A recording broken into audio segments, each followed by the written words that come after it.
You think African American Christmas sweets were just store-bought candy canes and boxed chocolates? Think again. Black kitchens across the South created handmade confections that required skill, patience, and recipes whispered from grandmother to grandchild. Let's dig into 30 African American Christmas candies no one makes anymore. Pulled molasses taffy was the centerpiece of Christmas candy making in Black households, requiring strong arms, patience, and teamwork that turned kitchen labor into celebration. The process began with boiling molasses, sugar, and butter until a drop formed a hard ball in cold water, then pouring the mixture onto greased marble slabs to cool. Once cool enough to handle, the candy was pulled between buttered hands, stretched and folded repeatedly until it transformed from dark and sticky to golden and glossy. Children begged to help, their small hands joining adult ones in rhythmic pulling that could last 30 minutes or more.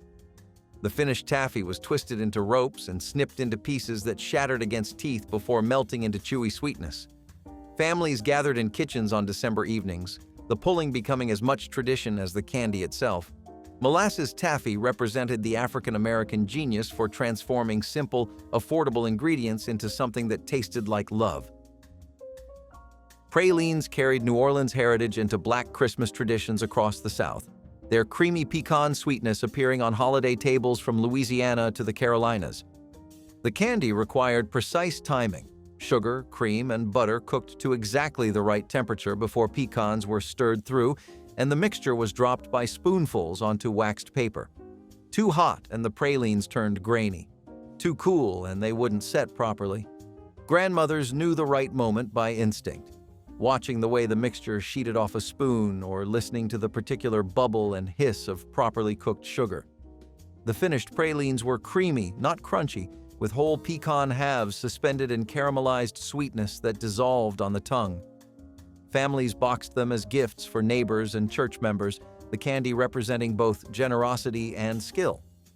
Pralines connected Black families to Creole traditions while creating new memories around Christmas tables where the candy appeared alongside other homemade sweets. Peanut brittle spread across Black Southern kitchens because peanuts grew abundantly and cost little, transforming humble legumes into holiday luxury through the alchemy of sugar and heat. The process demanded attention. Sugar, corn syrup, and water boiled together while raw peanuts waited in buttered pans, ready to receive the molten candy at precisely the right moment. Baking soda stirred in at the end created the characteristic honeycomb texture, the mixture foaming before being poured quickly and spread thin. Speed mattered. Hesitation meant thick, tooth-breaking candy instead of delicate shatter. Once cooled, the brittle was broken into shards that caught light like amber glass, each piece packed with roasted peanuts surrounded by crystallized sugar. Children hovered near cooling brittle, hoping for broken pieces deemed too small for gift tins. Peanut brittle represented resourcefulness, expensive nuts replaced with peanuts from the garden, creating candy that tasted rich despite costing pennies. Potato candy fooled everyone who tasted it, the humble mashed potato base invisible beneath layers of peanut butter and powdered sugar that rolled into spirals. The recipe emerged from Depression-era necessity when Black families discovered that leftover mashed potatoes could stretch precious sugar into candy that satisfied sweet cravings. A small amount of potato was mashed smooth, then powdered sugar was worked in cup by cup until the mixture became pliable dough that could be rolled flat. Peanut butter spread across the surface before the whole thing was rolled like a jelly roll, chilled until firm and sliced into pinwheels that revealed the spiral pattern within. The potato disappeared completely, leaving only creamy sweetness that no one could identify without being told. Grandmothers made this candy because it used ingredients already on hand, requiring no special trip to the store. Potato candy appeared on Christmas platters beside fancier confections, its humble origins hidden beneath its elegant presentation. Divinity required dry weather and a steady hand, the meringue-based candy so temperamental that Southern grandmothers refused to attempt it when rain threatened. Sugar syrup boiled to hardball stage was poured in a thin stream into beaten egg whites. The mixture whipped until it lost its gloss and held peaks that could be dropped onto waxed paper. Pecans folded through added richness, each piece studded with nuts providing crunch against the melt-away sweetness. The candy was pure white, cloud-like in texture, dissolving on the tongue into nothing but sugar and memory. Black families made Divinity for Christmas because it represented mastery. Anyone could melt chocolate, but Divinity demanded skill. Tins of Divinity appeared at church gatherings and holiday parties, each piece swirled into peaks that caught the light. The candy connected generations of women who learned the technique by watching, understanding that some knowledge could only be passed through demonstration rather than written recipe. Sorghum candy carried the taste of southern farms into Christmas celebrations. The thick amber syrup boiled and pulled into taffy that tasted of the fields where cane grew tall. Sorghum was cheaper than refined sugar and more accessible in rural Black communities, making it the sweetener of choice for families who couldn't afford store-bought ingredients.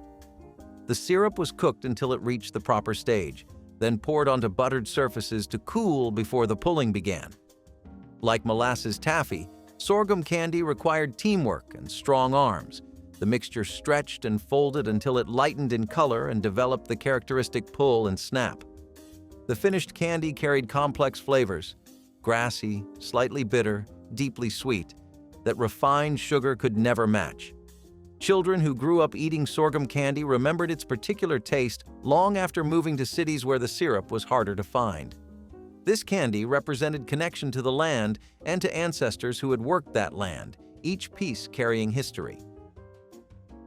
Coconut patties brought tropical sweetness to southern Black Christmas tables, the shredded coconut bound with sugar syrup into rounds that could be dipped in chocolate or left plain. The candy required simmering coconut with sugar and milk until the mixture thickened enough to hold its shape when dropped onto waxed paper. Some families added vanilla or almond extract. Others kept the flavor pure, letting the coconut speak for itself. The patties were sometimes tinted pink or green for holiday color, food coloring stirred into the mixture before shaping. After cooling, many were dipped halfway in melted chocolate, creating two-toned treats that looked professional enough for gift-giving. Coconut patties appeared on platters alongside other homemade candies, their tropical flavor a contrast to the molasses and nut-based confections that dominated Southern candy making. The recipe traveled through Black communities as women shared techniques at church gatherings, each family adding small variations that made their version distinct. Pecan log rolls were the fancy candy that Black grandmothers made when they wanted to impress. The nougat centers coated in caramel and rolled in chopped pecans that created bark-like exteriors.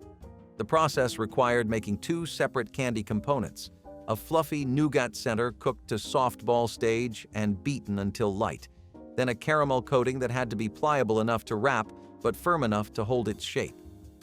Nougat was formed into logs. Then each log was wrapped in caramel and rolled immediately in finely chopped pecans before the coating set. The finished logs were sliced into rounds that revealed layers of white nougat, golden caramel, and nutty exterior. Making pecan logs took most of a day, the multi-step process demanding the kind of time that only holiday baking could justify. These candies appeared in gift boxes for special recipients, pastors, teachers, neighbors who had shown particular kindness. Pecan log rolls proved that Black candy making could rival any commercial confection. Bourbon balls carried adult sophistication onto Christmas candy platters, their boozy centers reserved for grown-up gatherings where children weren't meant to partake.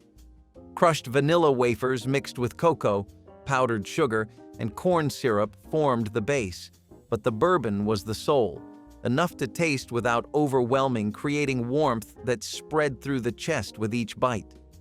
The mixture was rolled into balls, then coated in additional powdered sugar or dipped in chocolate for a more refined presentation. Unlike baked goods where alcohol cooked away, bourbon balls kept their kick, the spirits mellowing over days of storage but never disappearing entirely. Church ladies made them for holiday parties, understanding that some traditions belonged exclusively to adults. The candy represented the dual nature of Black holiday celebrations. Family-friendly festivities alongside adult pleasures kept separate but equally treasured. Bourbon balls connected Christmas to other occasions where spirits flowed and good times followed. Peanut butter fudge required no chocolate. The smooth spread transformed into candy that cut into perfect squares and melted on the tongue. Sugar and milk boiled together until soft ball stage. Then peanut butter and vanilla were beaten through until the mixture thickened enough to pour into buttered pans. The fudge set firm but not hard, yielding to teeth with creamy resistance before dissolving into sweetness. Some families added marshmallow creme for lighter texture. Others kept it dense and pure, letting the peanut butter flavor dominate. The candy was easier than traditional fudge, more forgiving of temperature variations that would ruin chocolate versions. Black grandmothers made peanut butter fudge when time was short, but homemade candy was expected, the recipe reliable enough for even inexperienced cooks. Cut into squares and arranged on plates, it looked as impressive as fancier confections while requiring half the effort. Peanut butter fudge democratized candy making, bringing success within reach of anyone. Chocolate fudge made from scratch demanded precision that separated accomplished candy makers from hopefuls, the temperamental confection requiring exact temperatures and patient beating. Sugar, milk, butter, and cocoa simmered together while grandmothers watched thermometers or tested drops in cold water, knowing that a few degrees meant the difference between creamy perfection and grainy failure. Once the mixture reached soft ball stage, it was removed from heat and beaten vigorously until it lost its gloss and thickened enough to pour. The fudge set in buttered pans, cut into squares that revealed dense, smooth interiors. Black families made fudge for Christmas because it represented skill. Store-bought couldn't compare to homemade, and everyone knew the difference. Tins of fudge appeared as gifts, each square a testament to the maker's patience and knowledge. Children learned by watching, understanding that fudge making was earned through failed batches and practiced technique. The candy connected Christmas to kitchen mastery. Candied orange peel transformed what most families threw away into jewel-like confections that sparkled with sugar crystals. The process required patience. Peels boiled multiple times to remove bitterness, then simmered in sugar syrup until they turned translucent and tender. After draining, the strips were rolled in granulated sugar that clung to their sticky surfaces, creating treats that looked like stained glass and tasted of concentrated citrus. Black families made candied peel because oranges appeared in Christmas stockings, and nothing was wasted in kitchens where resourcefulness was survival. The peels dried on racks for days, their sugar coating hardening into a crust that shattered against teeth before the chewy fruit beneath emerged. Some families dipped them in chocolate, creating elegant confections worthy of fancy candy shops. Candied orange peel appeared on holiday platters as proof that thrift and elegance could coexist, each piece representing the transformation of scraps into treasure. Sugared pecans appeared at every Black Christmas gathering, the nuts coated in cinnamon-spiced sugar that crackled and melted on the tongue. Egg whites whisked until foamy provided the glue, coating pecans before they were tossed in sugar mixed with cinnamon, nutmeg, and a pinch of salt. Spread on baking sheets and roasted slowly, the nuts emerged fragrant and crystallized, each one wearing a sweet shell that transformed ordinary pecans into candy. The process was forgiving, making sugared pecans the candy that beginners could master without fear of failure. Children helped stir nuts in sugar, their small hands learning the rhythms of holiday candy making through simple tasks. Tins of sugared pecans traveled to church gatherings and neighbor visits, the candy acceptable for any occasion from afternoon coffee to midnight snacking.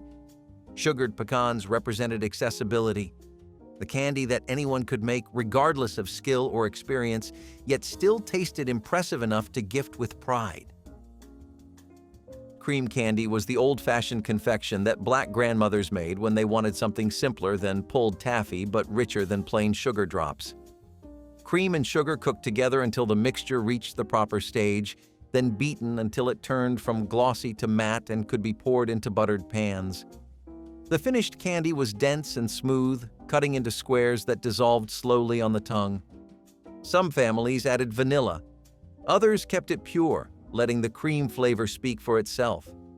The candy was sometimes called opera cream or buttercream, though recipes varied by region and family tradition.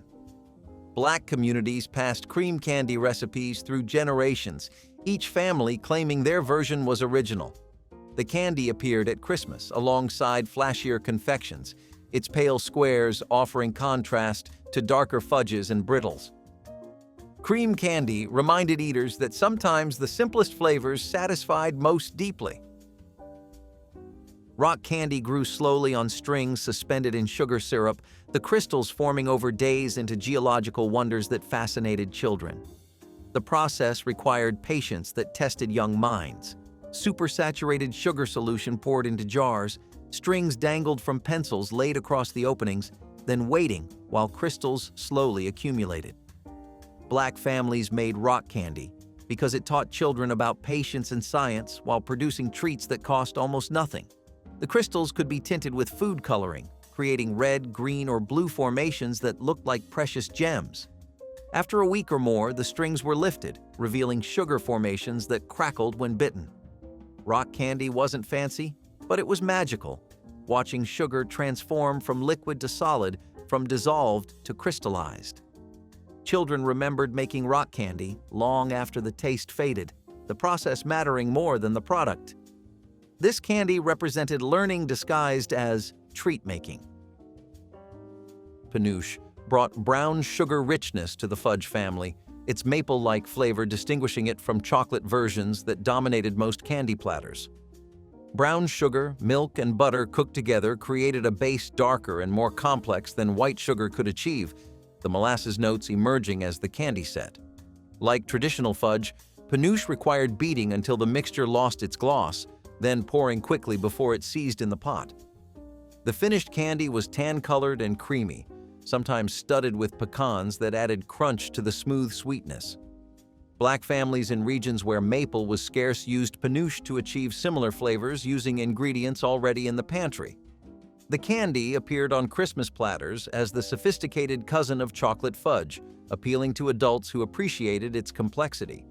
Panache required the same skills as chocolate fudge but offered different rewards, proving that mastery in candy making opened doors to endless variations.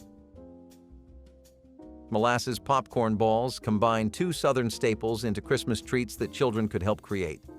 Popcorn was popped in large batches, then molasses, sugar, and butter were boiled together until the mixture reached hardball stage. The hot syrup was poured over popcorn and stirred quickly before buttered hands shaped the mixture into balls while still warm enough to mold. Speed mattered. Wait too long and the candy hardened before shaping was complete. The finished balls were wrapped in waxed paper, their bumpy surfaces shining with molasses glaze. Black families made popcorn balls because both ingredients were cheap and the process was forgiving enough for children to participate. The balls appeared on Christmas tables and in stockings, their size and shape satisfying in ways that individual candies couldn't match. Molasses popcorn balls represented family candy making at its most accessible, the kind of treat that created memories through shared labor. Date roll candy wrapped the concentrated sweetness of dates in nut-studded confection that sliced into pinwheels. Chopped dates cooked with sugar until they formed thick paste, then nuts, usually pecans or walnuts, were stirred through before the mixture was shaped into logs. Some families rolled the logs in powdered sugar or shredded coconut, creating coating that prevented sticking and added texture. After chilling until firm, the rolls were sliced into rounds that revealed the swirled interior. Dates were available year-round but appeared most often at Christmas when fancy candies were expected. Black grandmothers made date rolls because the candy kept well and traveled safely, making it ideal for gift-giving and church gatherings. The natural sweetness of dates meant less sugar was needed, though recipes varied by how sweet each family preferred their candy. Date rolls represented the bridge between fruit and confection, healthy enough to justify seconds while sweet enough to satisfy. Chocolate-covered cherries required the patience to dip each fruit individually, the process turning simple maraschino cherries into elegant confections. The cherries were drained and dried, then dipped in fondant before receiving their chocolate coating that set into glossy shells. Some families used a simpler method, wrapping cherries in softened fondant before dipping, achieving similar results with less precision. The magic happened during storage. The fondant slowly liquefied around the cherry, creating the characteristic syrupy center that burst with the first bite. Black families made chocolate-covered cherries for Christmas because they looked expensive while costing little. The transformation of cheap cherries into impressive candy, demonstrating kitchen alchemy. The candies were packed into boxes as gifts, each piece nestled in paper cups that caught any leaking syrup. Chocolate-covered cherries proved that homemade could rival store-bought when skill and patience combined. Horehound candy carried medicinal memories into Christmas traditions. The bitter herb transformed into drops that old folks remembered from their grandparents' kitchens. Horehound tea was brewed strong, then sugar was added, and the mixture boiled until it reached hard crack stage. Poured onto greased slabs and scored before cooling completely, the candy was broken into pieces that looked like amber glass. The flavor was intensely herbal, an acquired taste that younger generations often rejected but elders craved. Black families made Horehound candy because the herb grew wild and the candy soothed winter coughs while satisfying sweet cravings. The drops appeared in jars on mantels and side tables, available for anyone needing comfort.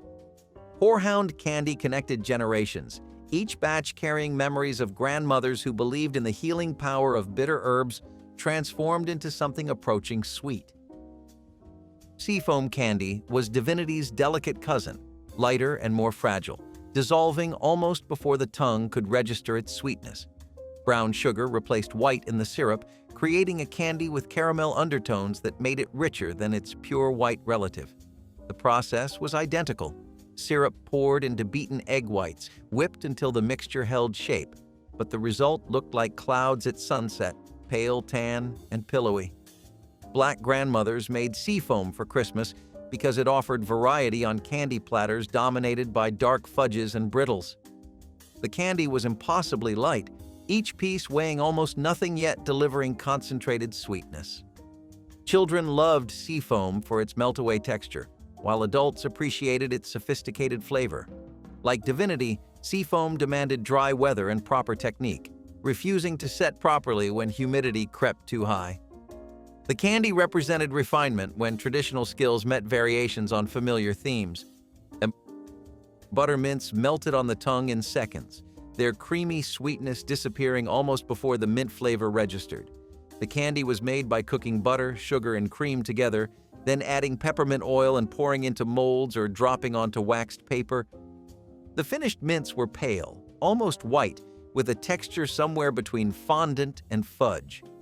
Black families made buttermints for Christmas because they looked elegant, tasted refined, and required no special equipment beyond a good pot and steady attention. Churches served them at holiday receptions. The tiny candies passed on silver trays alongside coffee and punch. Women competed quietly over whose mints were smoothest, whose flavor was most balanced. The candy represented hospitality distilled into bite-sized form, each mint a small gift offered to guests. Buttermints appeared at weddings and funerals too, but Christmas was their true season, their cool sweetness cutting through the richness of heavier holiday foods. Candied ginger brought heat and sweetness together in chewy pieces that cleared sinuses while satisfying sugar cravings.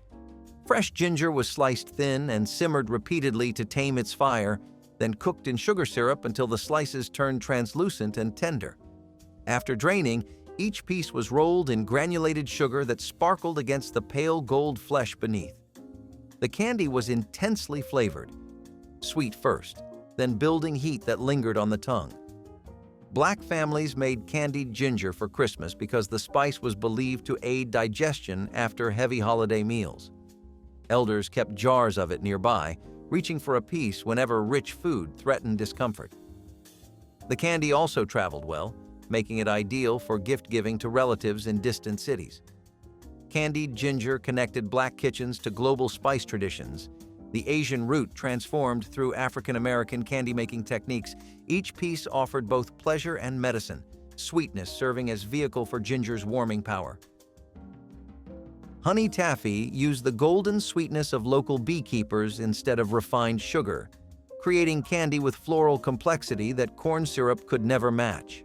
The honey was cooked with butter until it reached the proper stage, then poured onto marble slabs to cool before pulling began. Like molasses taffy, honey taffy required teamwork and patience. The mixture stretched and folded until it lightened and developed the characteristic chewy texture.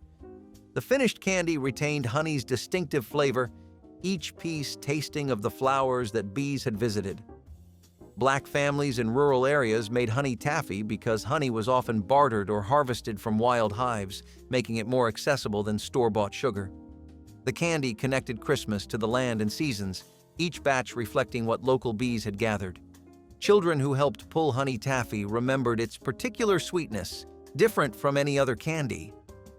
This taffy represented self-sufficiency and connection to nature's gifts. Caramel corn turned ordinary popped corn into addictive candy that disappeared by the handful at holiday gatherings. Butter, brown sugar, and corn syrup cooked together created a coating that clung to each kernel, hardening into a crunchy shell. The mixture was stirred through large batches of popcorn, then spread on baking sheets and baked slowly until the coating set crisp. Some families added peanuts for protein, others kept it pure, letting the caramel and corn flavors dominate. Black households made caramel corn because popcorn cost almost nothing, and the candy stretched to fill large tins for gift-giving. Children fought over the clusters where multiple kernels stuck together, the best pieces delivering extra crunch and sweetness. Caramel corn appeared at Christmas parties in big bowls, the candy casual enough for snacking, yet special enough for celebrations. The recipe was forgiving, making it accessible to cooks of all skill levels while producing results that impressed. Lemon drops were hard candies that puckered mouths and brightened winter days with bursts of citrus sunshine. Sugar cooked to hard crack stage received lemon oil and citric acid. The mixture poured quickly into molds or dropped onto greased slabs before hardening. The finished drops were intensely sour-sweet, each one lasting several minutes as it slowly dissolved on the tongue. Black grandmothers made lemon drops for Christmas because lemons appeared in holiday stockings and the candy preserved their brightness through dark winter months. The drops were kept in glass jars, their yellow color glowing like captured sunlight on kitchen shelves. Children reached for them when coughs threatened, the citric acid soothing scratchy throats while sugar provided comfort.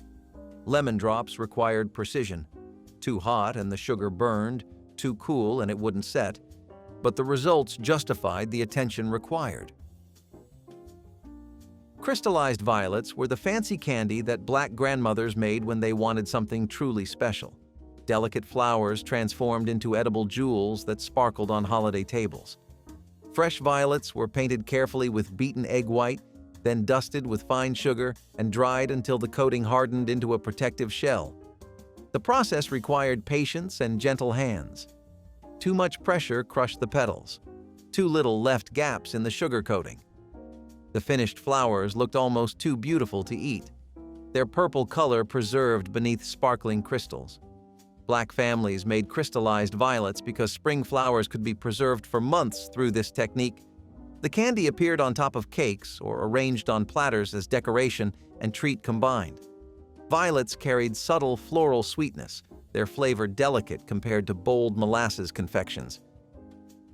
Anise hard candy carried the distinctive licorice flavor that older generations loved and children often pushed aside in confusion. Sugar cooked to hard crack stage received anise oil, the mixture poured into molds or onto greased slabs where it hardened into glossy drops. The flavor was intense and polarizing. Some couldn't get enough while others rejected it entirely. Black grandmothers made anise candy for Christmas because it reminded them of their own grandmothers, the particular flavor connecting generations across decades. The candy was believed to settle stomachs and freshen breath, making it both treat and medicine. Elders kept anise drops in pockets and purses, reaching for them after rich meals. The candy appeared in mixed holiday tins alongside fruit drops and peppermints, its dark flavor providing contrast. Anise hard candy represented acquired taste and family tradition, each piece carrying memories. Fruit and nut balls required no cooking at all. The mixture of dried fruits and nuts bound together by their own natural stickiness into dense confections. Dates, raisins, figs, and whatever nuts were available were ground together until they formed a paste, then rolled into balls and coated in shredded coconut or powdered sugar. The candy was dense and chewy, each bite delivering concentrated fruit sweetness alongside nutty richness. Black families made fruit and nut balls for Christmas because ingredients kept well and the recipe demanded no precise temperatures or timing. Children helped by rolling the mixture in their small hands, learning candy making through this forgiving process. The balls appeared on holiday platters as the healthy option among richer confections, though they satisfied cravings as effectively as any fudge. This no-cook candy brought homemade treats within reach of anyone willing to chop and roll. Old-fashioned peppermint sticks were pulled and twisted into striped ropes that looked like winter itself, red and white spiraling together in Christmas colors. Sugar cooked to hard crack stage was divided. One portion tinted red while the other stayed white, both flavored with peppermint oil. The two colors were pulled separately until glossy, then twisted together and stretched into long ropes cut into sticks before hardening. The process demanded speed and coordination, often two people working together to achieve the spiral before candy cooled. Black families made peppermint sticks because store-bought versions couldn't match the intensity of homemade. The sticks appeared in jars on mantels, their presence announcing Christmas as surely as any decoration. Children used them to stir hot cocoa, the peppermint slowly melting into the drink. This candy represented the pinnacle of pulled candy artistry. Ambrosia was the celestial dessert that appeared on black Christmas tables in cut glass bowls, its layers of fresh fruit and coconut glistening like edible jewels. This wasn't the simplified version made with canned fruit cocktail. Proper ambrosia required cracking fresh coconuts to extract their sweet meat and milk. Grandmothers would pierce the coconut's eyes, drain the liquid, then crack the shell with hammers before prying out the white flesh to be grated by hand. Fresh oranges were peeled and sectioned, their membranes removed so only tender segments remained. Layers of coconut, orange, and sometimes pineapple were built in serving dishes, each level dusted with powdered sugar. The finished ambrosia was chilled overnight, allowing flavors to meld into something heavenly. Children gathered hoping to taste the coconut milk or sneak a cherry before dinner. The dish represented Christmas abundance, a time when families splurged on ingredients that transformed ordinary fruit into something magical. Stuffed celery with cream cheese and pimento created colorful boats that children picked up by their crunchy handles, the creamy filling contrasting perfectly with the crisp, fresh vegetable that provided texture amidst holiday indulgence. Mothers would wash and trim celery stalks, cutting them into 3-inch lengths before drying them thoroughly and arranging them on serving platters like little canoes. The filling was made by beating cream cheese until fluffy, then folding in diced pimentos, mayonnaise, and seasonings like garlic powder, onion powder, and black pepper. The cream cheese mixture was spread generously into each celery groove, mounded slightly and sometimes garnished with paprika, chopped olives, or crispy bacon. In Black households during the 1970s, stuffed celery represented an attempt to include something fresh among heavier holiday offerings. Children loved them because the cream cheese provided richness while celery added refreshing crunch. Chocolate sheet cake was the reunion dessert designed to feed a crowd with soft, generous squares that children grabbed with both hands while adults reached for the corner pieces thick with frosting.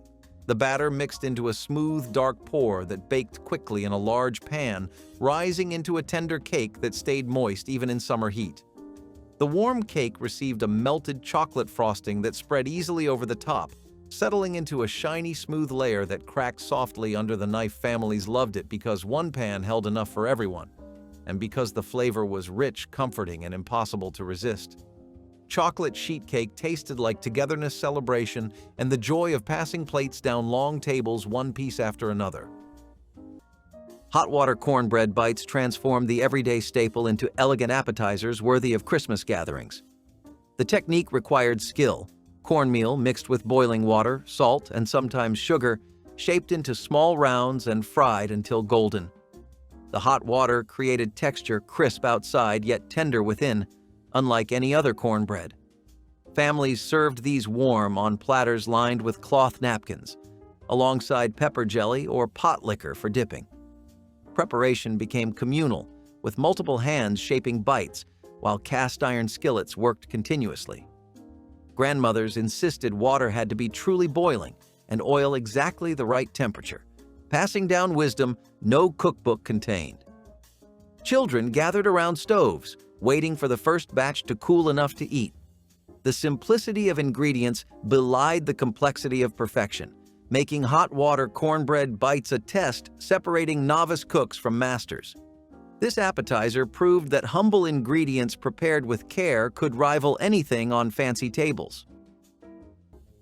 Chicken liver pâté spread on crackers created rich, smooth bites that adventurous children tried, the creamy texture and distinctive flavor introducing them to foods that felt grown-up and sophisticated. Aunties would sauté chicken livers with onions and butter until cooked through but still slightly pink inside, then blend them with cream cheese, spices, and sometimes brandy or sherry until smooth. The pâté was chilled in molds or ramekins, then unmolded onto serving platters surrounded by crackers and garnished with chopped parsley or capers. The texture was silky smooth, while the flavor was rich and slightly metallic in that characteristic liver way that some loved and others found challenging. In Black households during the 1970s, chicken liver pâté represented culinary sophistication, recipes borrowed from French cuisine and adapted to Southern ingredients. Children who tried it felt brave and grown up, stepping outside their comfort zones to taste foods their parents enjoyed at special gatherings. Chess pie was the pantry-friendly reunion dessert that proved simple ingredients could create something unforgettable with only a few motions of a practiced hand. Eggs, sugar, buttermilk, and a scoop of cornmeal mixed into a smooth, pale filling that baked into a golden top with a delicate crackle and a custard center that tasted sweet, warm, and familiar. The pie needed no fruit, no glaze, no decoration, because its flavor stood strong on its own, carrying a richness that came from the balance of creamy custard and a hint of cornmeal texture. At reunions, chess pie sat quietly beside the fancier desserts, but it never stayed untouched, because those who knew it understood its power. Each slice tasted like tradition thrift and the creativity of cooks who made something special from what they had on the shelf. Hog maw stuffed for Christmas was a centerpiece dish demonstrating the resourcefulness passed down through generations of Black families. The pig's stomach was cleaned meticulously before being filled with seasoned sausage, potatoes, onions, and cabbage. Slowly roasted until the outer skin turned crispy and the filling became tender, this dish could feed entire extended families gathering for holiday celebrations. The preparation connected Black Americans to Southern roots and traditions stretching back through slavery, when using every part of the animal meant survival. Sliced thick and served with greens and cornbread, hog maw delivered rich porky flavor that satisfied the deepest hunger. Children who grew up eating this dish remembered its distinctive appearance long after leaving home. Though rarely prepared today, hog maw represented the whole animal cooking that defined Black foodways for generations. Fried chicken wings, before they became trendy and expensive, were the discarded parts of chickens that Black families transformed into crispy, flavorful snacks and satisfying meals. The wings were seasoned simply with salt, pepper, and garlic powder, dredged in flour, then fried until golden and crispy in hot oil or lard that made them absolutely delicious. The skin crisped perfectly while the small amount of meat stayed juicy, creating satisfying bites that disappeared quickly from plates at gatherings. These weren't considered premium food in the 1970s, when most people wanted breasts and thighs instead of bony wings nobody else wanted. That meant wings cost almost nothing per pound, sometimes given away free by butchers trying to clear inventory from coolers. Families made huge batches for weekend gatherings, serving them with hot sauce and white bread for perfect combinations. Fried chicken wings represented finding value in what others overlooked, transforming cheap cuts into genuinely delicious food that eventually became so popular they're now expensive. Ham biscuits made with country ham and soft dinner rolls became handheld sandwiches that children devoured, the salty ham contrasting perfectly with the sweet, buttery rolls that held everything together. Mothers would slice country ham paper thin, the intensely salty, cured meat packed with flavor that needed only small amounts to satisfy. Then tuck the slices into soft dinner rolls that had been split and buttered. Some families brushed the tops of the assembled biscuits with melted butter and baked them briefly to warm everything through and create slightly crispy tops. The combination of salty, savory ham with soft, slightly sweet rolls created perfect flavor balance that kept people coming back for more. In 1970s Black households, ham biscuits represented Southern tradition, appetizers that could be prepared ahead and served at room temperature.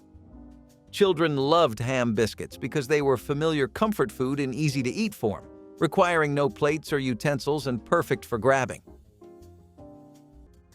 Fried okra bites brought the beloved Southern vegetable to Christmas tables in perfect form for passing and sharing. Fresh okra was sliced into rounds, soaked in buttermilk, then dredged in seasoned cornmeal before frying in small batches until crispy and golden. Buttermilk tenderized okra while reducing natural slickness, creating bites crunchy outside and tender within. Families served them hot in napkin-lined baskets, often with remoulade or pepper vinegar for dipping. Preparation required attention. Oil temperature maintained precisely. Okra couldn't sit after dredging or coating became soggy. Grandmothers stationed themselves at stoves, frying continuously while younger family carried fresh baskets to guests. The aroma of frying okra mixed with holiday spices created scent memories lasting generations. Children claiming to dislike okra often converted by crispy bites, disguising the vegetable's texture. The tradition honored African agricultural heritage while adapting it to celebration, making okra worthy of finest gatherings. Cream cheese and olive pinwheels, made with softened cream cheese mixed with chopped green olives and rolled in tortillas, created tangy, savory bites. Children found intriguing. Aunties would soften cream cheese and mix it with finely chopped green olives, pimentos, and sometimes a touch of garlic powder, spreading the mixture evenly on flour tortillas. The tortillas were rolled tightly, wrapped in plastic, and refrigerated for hours to firm up before being sliced into colorful pinwheels. Each slice revealed swirls of white cream cheese dotted with green olive pieces, creating visual appeal that drew children's attention. In 1970s, Black households, these pinwheels represented creative entertaining, showing how simple ingredients could become elegant appetizers. Children loved them because they were fun to look at, easy to eat, and introduced them to olives in a creamy format that made the vegetables more approachable and less intimidating than eating them whole. Blackberry cobbler was the reunion favorite made from berries that came straight from backyards, fence lines, or summer fields where children stained their fingers purple, gathering enough fruit to fill a pot. The berries cooked down with sugar until they released their deep purple juices, filling the kitchen with a smell that drifted like warm, sweet air across the entire gathering. The crust was dropped in thick spoonfuls or spread across the top, depending on family tradition, and it baked into a golden blanket that cracked open to reveal bubbling fruit beneath. Each scoop held sweet tart berries wrapped in soft dough, and every bowl stained lips and spoons with the color of summer. Blackberry cobbler tasted like hot afternoon's laughter and the pride of bringing something homegrown to the reunion table. It was the dessert that vanished quickly because everyone wanted a taste of the season captured in a single dish. Boiled custard was the pourable Christmas dessert that Black families served warm in cups or chilled over cake, its silky richness occupying the space between eggnog and vanilla pudding. Making proper boiled custard required standing over the stove, whisking constantly as eggs, sugar, and milk slowly thickened without curdling, a transformation demanding patience and attention. The mixture was flavored with vanilla and sometimes a splash of bourbon, then strained through cheesecloth to ensure perfect smoothness. Served warm, it coated the throat with comforting richness on cold Christmas evenings. Poured over pound cake or fruit cake, it added moisture and sweetness that elevated simple desserts. Grandmothers kept their custard recipes closely guarded, each family's version slightly different in sweetness or spicing. Children begged for cups of the warm liquid, its eggy richness satisfying in ways that modern puddings never matched. Boiled custard represented the kind of patient, attentive cooking that has largely disappeared. Stuffed celery brought elegance and crunch to African American Christmas appetizer spreads, with crisp stalks serving as vessels for savory fillings. The classic filling combined cream cheese with chopped olives, pimentos, and sometimes blue cheese, piped into the celery's natural groove. Other variations used pimento cheese, deviled ham spread, or seasoned cream cheese with chives. The preparation was simple enough for children to help, making it a family activity during holiday cooking. Celery was affordable and available even in winter, while fillings stretched expensive ingredients across many servings. Arranged on platters with stuffed sides facing up, they created colorful rows looking far fancier than their modest cost. Ladies' auxiliaries featured stuffed celery at every gathering, with cooks varying fillings to showcase creativity. The appetizer satisfied those wanting something light, providing crunch and freshness, balancing heavy fare. Stuffed celery represented the gift for making simple ingredients feel celebratory. Cocktail meatballs simmered in grape jelly and chili sauce created sweet, savory bites that children couldn't resist, the glossy sauce coating each meatball like candy while delivering unexpected flavors. Mothers would brown frozen meatballs in skillets before transferring them to slow cookers or pots where they simmered in a mixture of grape jelly and bottled chili sauce that melted together into a thick, shiny glaze. The combination sounded strange but tasted magical, the grape jelly's sweetness balancing the chili sauce's tang and creating a flavor profile that kept people reaching for more. As the meatballs simmered, they absorbed the sauce and became tender, the exterior developing a sticky coating that made them perfect for spearing with toothpicks. In Black households during the 1970s, these cocktail meatballs represented easy elegance, a recipe that seemed fancy but required minimal effort. Children loved them because they were bite-sized, required no cutting, and tasted like a sweet, savory treat. Which Christmas candy brings back your sweetest memories? Drop your favorite in the comments, hit like and subscribe so we can keep serving up forgotten treats from the past together.